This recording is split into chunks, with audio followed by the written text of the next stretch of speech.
Hey folks, welcome. Sports Focus coming at you. Super Bowl is here. Super Bowl 53 in the Mercedes-Benz Stadium in Atlanta, Georgia. Mercedes-Benz, you think automatically New Orleans, but Mercedes got their name everywhere. I know. They did the AT&T thing. You got AT all over the damn place. Hey, they paying money for it, so. Hey, that's what it's all about. Yep. Super Bowl is here.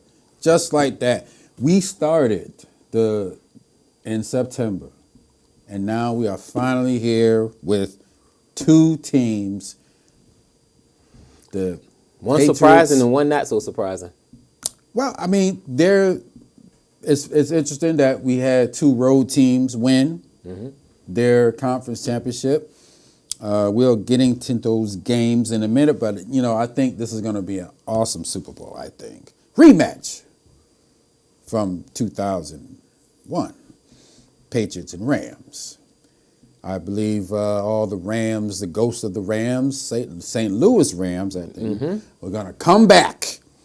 They got Eric Dickerson behind their back. They got Jackie Slater behind their back. They got Marshall Faulk. It's going to be Rams. Is going to be show on turf. Part 2 and Kurt Warner.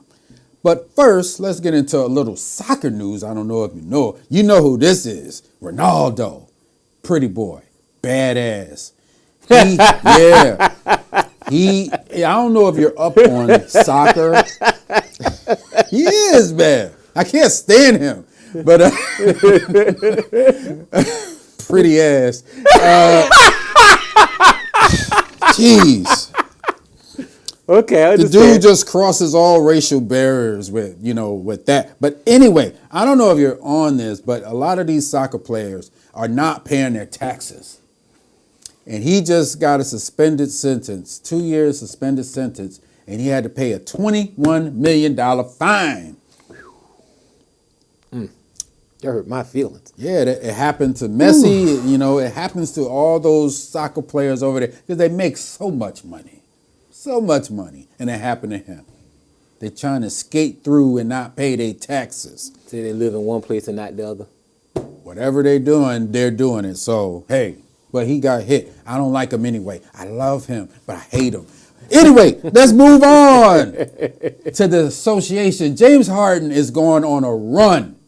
He is going on a run. He's trying to secure that MVP now. Yeah, because we know playoffs. He going with it. I'm tired. What is the excuse going to say? I'm tired. I don't know. I'm just off. I don't know. Oh, he's going to choke. Now, we talk about the greatest of all time. The media has put this GOAT thing. You know who I want to put out there and say? Wilt Chamberlain. I've mentioned him before. How come Wilt Chamberlain ain't being discussed as the GOAT? I'm going to tell you, because the same reason why they say Bill Russell's cannot be considered as the GOAT. You didn't have the competition back then. But he battled against Bill Russell. And that's my point to them. I say, but he couldn't get. When I say I think Bill should be considered as the GOAT, well, he didn't play nobody. I say he had to get past one of the biggest men to get those rings, which was him. That's right. So he had no competition. That's not competition. Wilt Chamberlain, for y'all that go Google Wilt Chamberlain, look at his stats. And the reason why I'm bringing up Wilt Chamberlain, and remember Harden went on this 40 points. He did it for like 20 games. It recently stopped. He played Philadelphia. He had 34.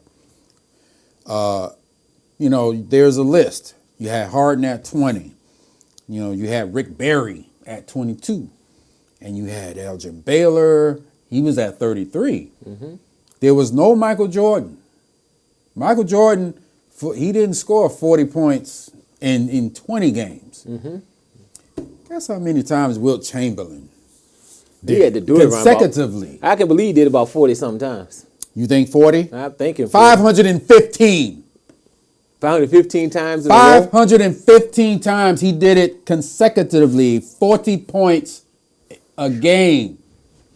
Now that was the season he averaged 50, wasn't it? It had to be because I think to do 515 consecutive, if you factor in 80, let's just say 82 games they had back in the 60s, that's over 5 years. Yeah. So he's not the greatest? Don't give me competition. Don't give me, there was only 10 teams. But see, I'm about to say, that's why I always tell people when they always talk about the GOAT, I say it depends on what your idea of the GOAT is. That's why I say there's no wrong answer to who's the GOAT. Because they're all great players. Yeah. Michael Jordan is, for me, my ultimate killer. Right. He is the ultimate killer. And the closest that ever come to him that nobody gives credit to was Kobe Bryant. It's Kobe. Yeah. The Mamba. Yeah. But so if you want to, Wilt Chamberlain, he scored 100 points. As they say, well, I can write it down on a piece of paper and hold it up, don't mean it happened. Well, there was a whole lot of old people who saw it and said that it happened. And he was probably the strongest athlete ever. Yeah. So, like, you know the old adage, the bigger, stronger athlete always wins. Right. And he was that guy. I would love to have seen him go up against